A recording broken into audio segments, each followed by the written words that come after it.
warahmatullahi wabarakatuh. Saya Vivi Zulfa Fahriani. Saya Monika Risetiana. Saya Titin Tiana Jawa. Saya Liati Ilnarehi. Di sini kami akan mempresentasikan kerja kelompok kami, yaitu sistem saraf.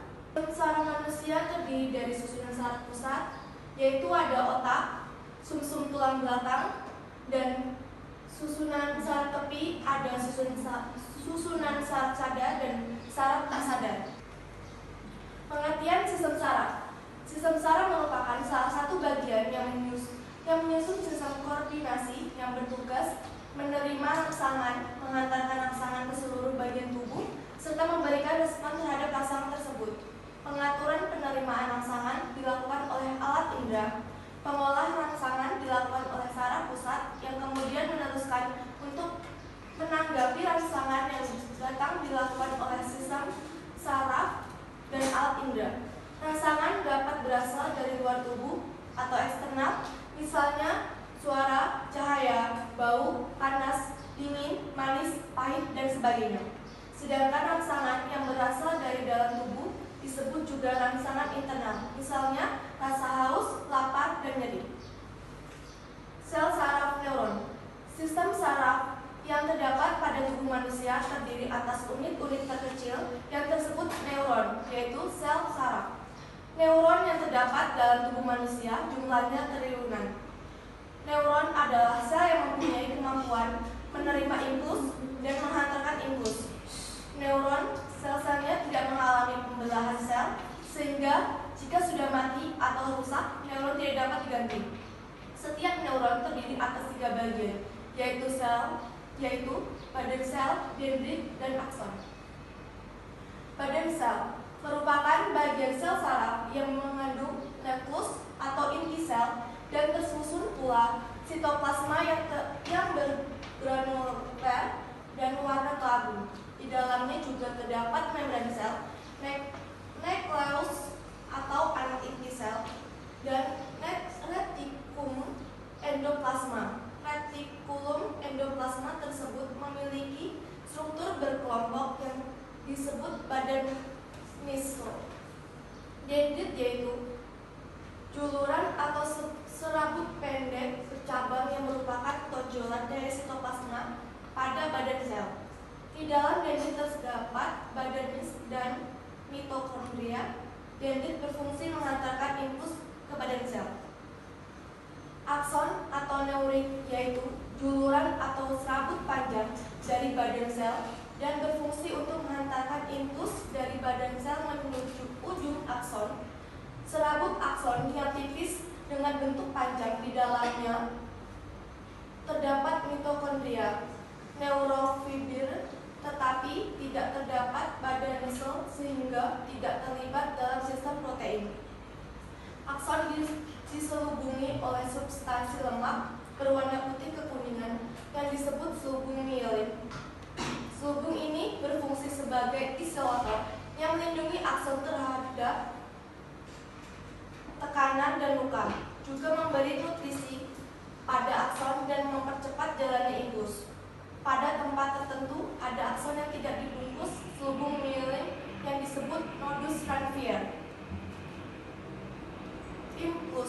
Impuls adalah rangsangan atau pesan yang diterima oleh reseptor dari lingkungan luar, kemudian dibawa oleh neuron. Impuls dapat juga dikatakan sebagai serangkai pulsa elektrik yang menjalari serabut saraf. Saraf pusat. Seluruh aktivitas tubuh manusia dikendalikan oleh sistem saraf pusat. Sistem ini yang mengintegrasikan dan mengolah semua pesan yang masuk untuk membuat keputusan atau perintah yang akan dihantarkan melalui saraf motorik ke otot atau kelenjar. Sistem saraf pusat terdiri dari otak dan sumsum tulang belakang. Otak dilindungi oleh tulang-tulang tengkorak, sedangkan sumsum tulang belakang dilindungi oleh ruas-ruas tulang belakang. Otak dibagi 3 bagian, yaitu otak besar, otak tengah, otak kecil. Bagian daerah ini tampak nyata dan selama perkembangan otak pada fase embrio. Otak pada manusia dewasa terdiri dari beberapa bagian atau lobus. Bagian-bagian dari otak adalah otak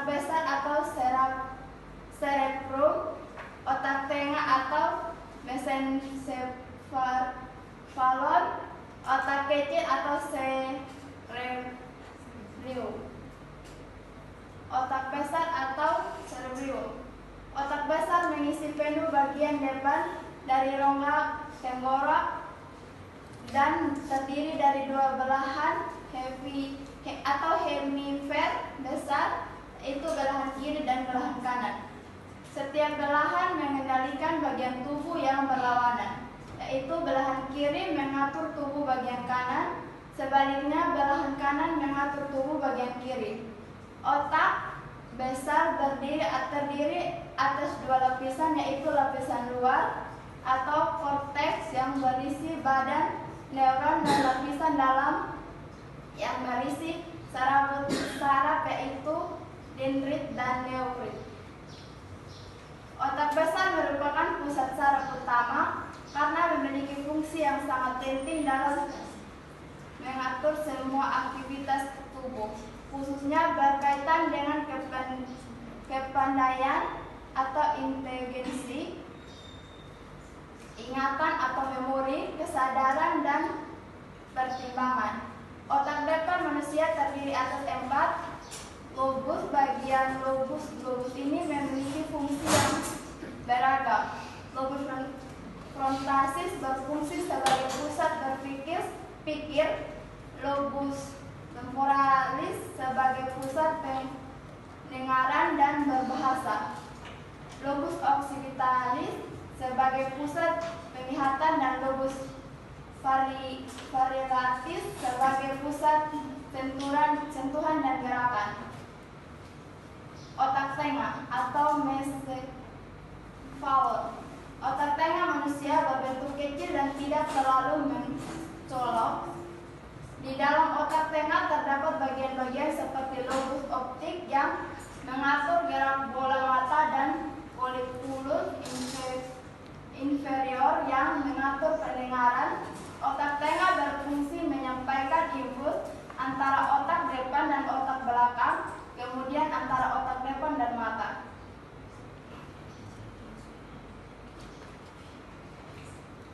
Otak kecil atau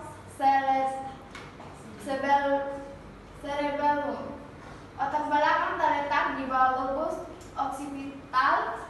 Cerebrum terdiri atas dua belahan dan permukaannya berlekuk-lekuk. Otak belakang terdiri atas 3 bagian utama, yaitu jembatan Farol atau pons Faroli, otak kecil atau cerebellum, dan sumsum lanjutan atau medulla oblongata.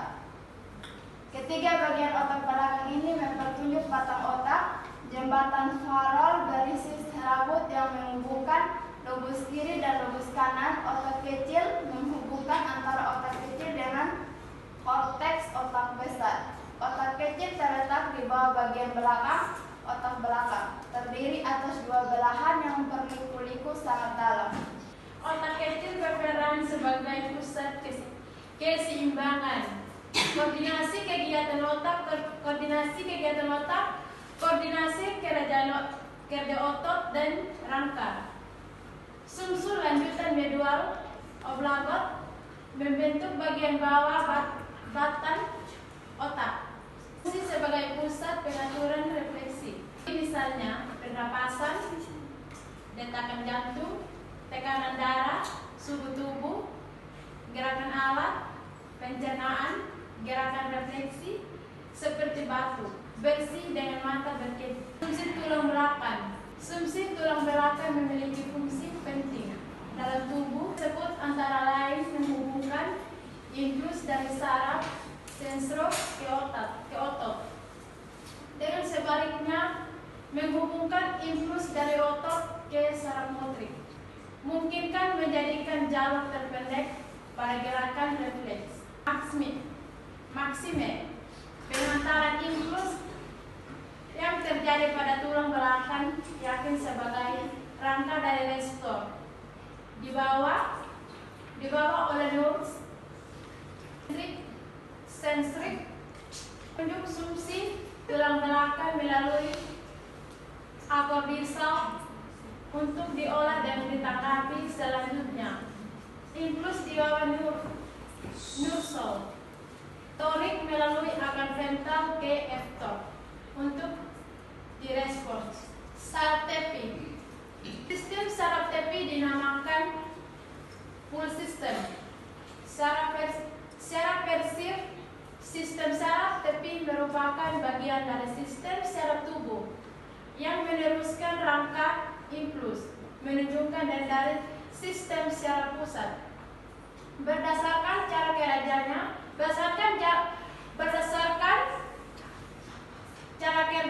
sistem saraf tepi bedakan menjadikan dua, yaitu saraf sadar dan saraf tidak sadar otom. Saraf sadar yaitu sistem saraf sadar yang mengatur segala gerakan yang dilakukan secara sadar atau di bawah koordinasi saraf pusat atau otot. Berdasarkan asalnya, sistem saraf sadar dibedakan menjadikan dua, yaitu 12 pasangan saraf dengan 13 saraf spinal. Saraf kranial merupakan semua saraf yang keluar dari permukaan dorsal. Otot saraf spinal ialah semua saraf yang keluar dari kedua sistem tulang belakang. Saraf tidak sadar otomi yaitu susunan saraf yang mempunyai peranaan penting mempengaruhi pekerjaan otot sadar atau telah dilihat dengan membawa informasi ke otot halus atau otot jantung yang dilakukan otomatis menurut fungsinya. Susunan saraf otot terdiri dari dua bagian, yaitu susunan saraf simpatik dengan susunan saraf parasimpatik. Sistem simpatik terletak di depan koluma, tertebar dan terhubungan serta tersambung dengan sumsi tulang belakang melalui saruput saraf. Sistem simpatis terdiri dari serangkaian urat kemarah yang bermuta ganglions urat itu gerakan dari dasar tengkorak yang terletak di depan kolum tertabrak lapasan berkeritan dalam pelvis di depan koksiksit sebagai ganglion, dan itu tersusun berpasangan dan disebarkan dari daerah-daerah berikut: daerah leher, daerah dada, daerah pinggang, daerah pelvis di depan koksil. 3 pasangan gagiol cervical, sebelah pasangan ganglions terokal, 4 pasangan ganglions lumbal, 4 pasangan ganglions sacral, pasangan ganglions coccygeal. Kemudian simpatis lainnya berhubungan dengan dua rangkaian besar ganglia ini dan bersama serabut-serabutnya membentuk plexus simpatis. 1. Plexus kardiak terletak dekat dasar jantung serta mengarahkan cabang-cabangnya ke situ dan ke paru-paru.